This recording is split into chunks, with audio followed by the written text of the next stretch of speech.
Puis après, on sera à peu près à 20h30. On recevra Yvain et Sirtage qui viendront nous parler d'une boutique éphémère qui vient d'ouvrir rue d'Arène jusqu'au 24 décembre. C'est très artistique, il y aura beaucoup de choses à dire. Radio Campus Besançon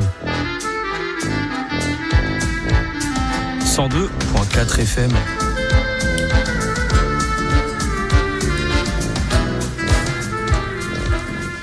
Là, je suis Radio Campus Besançon 102.4 FM. On continue le magazine culturel en accueillant Yvain et Sirtage qui font partie de la communauté d'artistes visuels bisontins appelée Boucle d'Art. Ils exposent en ce moment et vendent leurs œuvres dans la boutique éphémère située au 34 rue d'Arène de Besançon. Bonjour, comment allez-vous ? Bonjour. Bonjour. Ça va bien ? Ouais, ça va. Ouais. Alors, pouvez-vous déjà vous présenter et quel est votre domaine artistique à chacun ? Alors moi c'est Yvain, je suis artiste plasticien et cinéaste. Moi c'est Sirte et je suis pochoiriste. Ok, et donc vous faites partie de Boucle d'Art. Alors, mais qu'est-ce donc Boucle d'Art ? Eh bien Boucle d'Art c'est une communauté d'artistes visuels bisontins, une association et on s'entraide. Voilà, le but est de s'entraider entre professionnels des arts visuels. Voilà, pour se donner les moyens d'avancer ensemble. Ils sont en quel domaine tous ces artistes au sein de Boucle d'Art ? Alors, je peux vous présenter les artistes qui sont Avec plaisir. actuellement dans la boutique. Donc, on a Renaud Vigour qui est sérigraphiste, François Cousson, peintre en figuration libre, Julie Mélin, qui est présentée sous le nom La Lettre à la main, qui est peintre en lettres, Nainai, un duo d'artistes, duo d'artistes, c'est Alexandre Guffroy et Lulu Zhang, et Yvain. Et il y a donc aussi Serena Moglia qui est artiste plasticienne et éco-designeuse textile, Morgane Malapert qui est autrice de bande dessinée et illustratrice. Alors, comment est née l'idée d'une boutique éphémère ?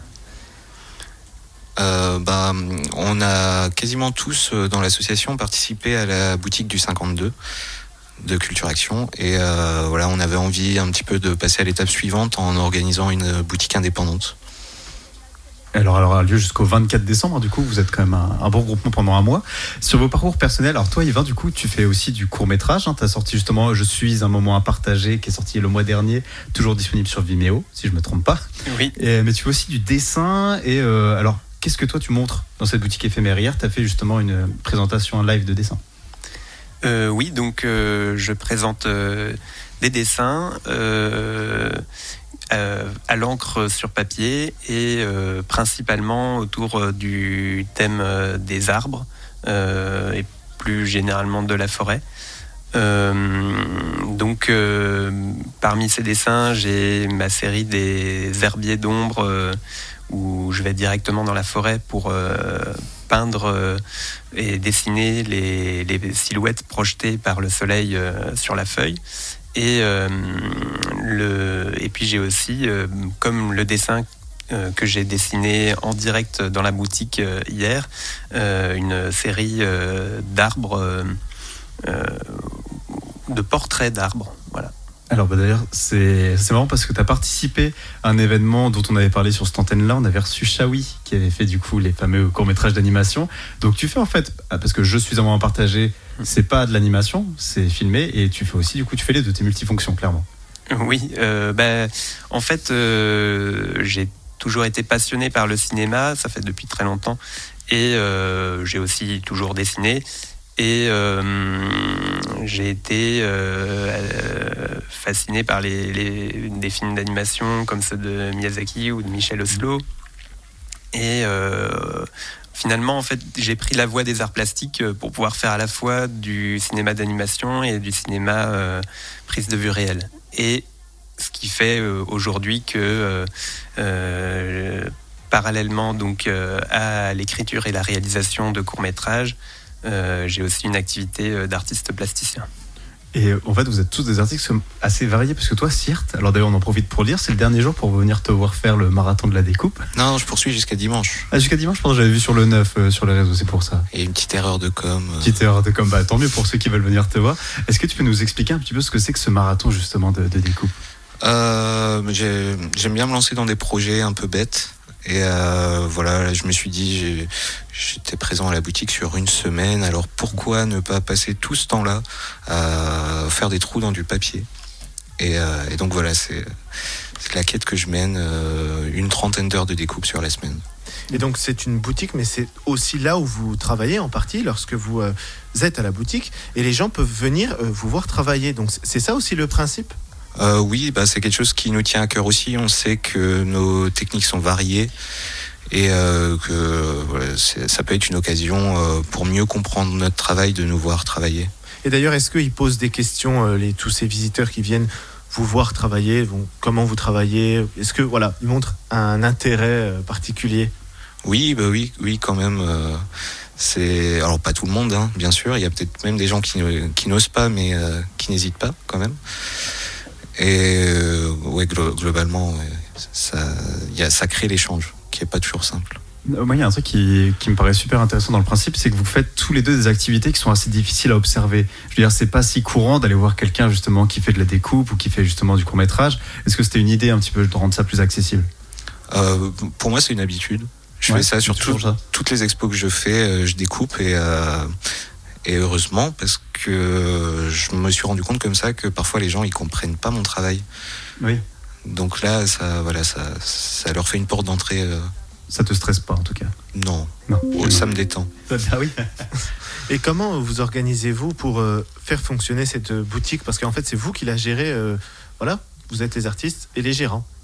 Oui, on a fait toute l'organisation, la communication de la boutique. On a donc créé notre association Boucle d'Art dans l'optique d'abord de faire cette boutique. Et puis finalement, en la faisant, cette association, on s'est rendu compte qu'on aurait bien envie aussi de poursuivre avec d'autres actions. Mais pour le moment, on se concentre sur la boutique éphémère. Et donc on se relaie aussi pour des permanences sur place, donc où on fait la caisse, etc.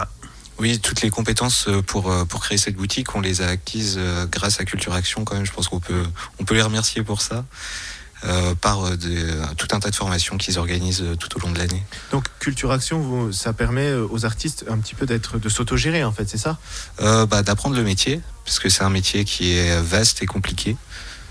Et on a du mal de trouver des infos et c'est là qui sont essentiels. En fait, on sort tous les deux, on est tous les deux passés à un moment donné par une école d'art. Moi, c'est les seules études que j'ai faites, les beaux-arts, et on n'apprend pas du tout l'aspect administratif et communication du métier d'artiste. On est vraiment concentré sur la démarche artistique et ça masque tout le reste, alors que c'est hyper important aussi en fait. Alors, vous l'avez dit plus tôt, vous étiez quand même déjà tous en majorité déjà présents au 52, mais j'imagine que c'est peut-être une première pour certains artistes de la boutique. Est-ce qu'il y a une appréhension quelque part ou est-ce que vous êtes confiant, on va dire? C'est une première pour personne. Voilà. Étant donné que la boutique est autogérée et autofinancée, il y avait quand même un ticket d'entrée assez élevé, donc c'est des gens qui ont déjà de l'expérience. Donc oui, une appréhension pour nous que ça se passe bien, parce qu'on on a donné beaucoup de nous pour que tout ça existe et le risque c'est que personne ne vienne. Alors justement là vous avez l'appréhension etc, mais maintenant il y a un petit lancement qui a été fait, ça fait presque 2 semaines. Même s'il reste du temps, est-ce qu'il y avait un objectif qui avait été fait en termes de personnes qui venaient visiter, je sais pas, en termes de retombées?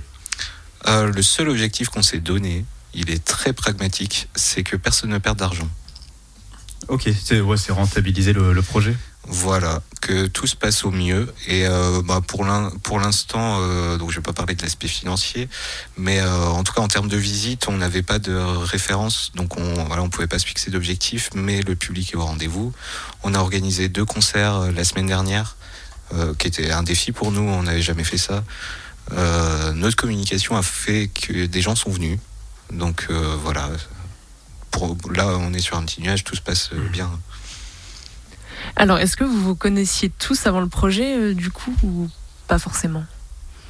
Plus ou moins. En fait, on est plusieurs, les 5 organisateurs principaux de la boutique, donc François, Sirtache, Morgane, Serena et moi-même. On s'est rencontrés par la boutique éphémère du 52. Sirtache avait rencontré aussi donc Julie Mélin, la lettre à la main, de la même manière sur une boutique précédente, et en fait on a lancé un appel à candidature qui nous a permis d'avoir donc une proposition de Nai Nai, et aussi à la fin on a Renaud Vigour qui nous a rejoint aussi par ricochet de connaissances. Alors vous le faites peut-être déjà, mais quand il y a autant de profils artistiques autour de vous, est-ce que des fois vous avez des envies de collaborer ? Par exemple, Yvain, tu commencerais par un dessin et sur ce modèle-là, après, Cyr, tu repasserais par-dessus pour faire une découpe sur ce modèle-là ? Alors ça va arriver. Ouais. Il y a, avec Serena, on a une exposition qui sera prévue en mai à Étu, chez la mamie. Où ça, pardon ? À Étu, en Haute-Saône. Pardon. Mais oui, l'idée c'est aussi de s'ouvrir à des collaborations entre artistes. Et il y aura potentiellement d'autres collaborations. C'est tout jeune, mais c'est en réflexion. C'est dans les petits papiers. Bon, et puis déjà, Sirtache aussi fait sur son activité d'artisan, enfin je sais pas si on peut en parler. Oui. Sur son activité d'artisan, il a il a fait des cadres pour moi et pour d'autres artistes de la boutique.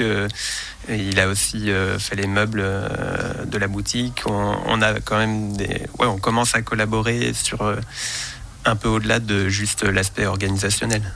Ok, d'ailleurs on peut en parler de tes œuvres personnelles, on peut les retrouver très facilement. Si on tape ton pseudo Sirtache directement sur une barre Google, on retrouve tout ce que tu fais, qui est à la vente. Oui, et même on peut faire encore plus simple, il suffit d'aller au Halles Beaux-Arts à Besançon. Voilà. Et j'ai une fresque géante là-bas, toute fraîche. Ok, toute fraîche, elle est sortie quand du coup ? En septembre. C'était pour l'anniversaire du lieu. Ok. Et qu'est-ce qui va être organisé jusqu'au 24 ? Alors, on a déjà cet après-midi, en fait, je reconduis ma démonstration de dessin en live, puisque l'arbre n'a pas fini de pousser sur le papier. Et demain, enfin aujourd'hui encore, et ce week-end, on a toujours Sirtache en démonstration de découpe de pochoir. Et ce week-end et le week-end prochain, Lulu Zhang du duo Nai Nai propose un atelier d'aquarelle. Et nous aurons aussi une dédicace de Morgane Malapert le 14 décembre après-midi, de 14h30 à 19h. Donc elle sera là avec sa nouvelle BD auto-éditée Détour pour pouvoir signer les dédicaces. Alors à la fermeture de la boutique, où est-ce qu'on pourra voir et acheter votre travail ? Sur nos réseaux perso. Pour le moment, il n'y a pas de communication ni de boutique commune. Pour l'instant, c'est pas envisagé. Donc voilà, sur tous les événements auxquels on peut participer, indépendamment de l'association, et dans d'autres événements qu'on organisera avec l'association. Mais ça sera annoncé sur nos réseaux sociaux, Instagram et Facebook. Qui sont très faciles à retrouver d'ailleurs par l'occasion. On peut voir d'ailleurs que tu t'es coupé les cheveux entre-temps. C'est vrai. C'est vrai. Alors cette expérience de la boutique éphémère, est-ce qu'elle est vouée à se renouveler l'année prochaine ? On fera nos bilans en janvier. Mais oui, on a envie. Après, faudra voir les conditions. C'était épuisant à organiser pour tout le monde. Trouver un lieu à Besançon, c'est très dur. On a vraiment eu notre local une semaine avant l'ouverture. Ouais. Donc à voir. Je pense qu'on est tous motivés pour le refaire. Mais est-ce qu'on aura l'énergie à ce moment-là ? On verra. Et puis c'est aussi un coût financier. Enfin là, on espère rentrer dans nos fonds, mais en fait, on n'espère pas tellement faire une très grosse marge, hein, parce que le loyer, c'est quand même assez important, quoi. Et ça vient aussi du fait du manque un peu d'espace de diffusion à Besançon. Ok, en tout cas merci beaucoup d'être venu dans notre studio pour parler de la boutique Boucle d'Art située au 34 rue d'Arène à Besançon. On fait une dernière pause musicale avec In the Skies de Peter Green et on se retrouve juste après pour la chronique géopolitique.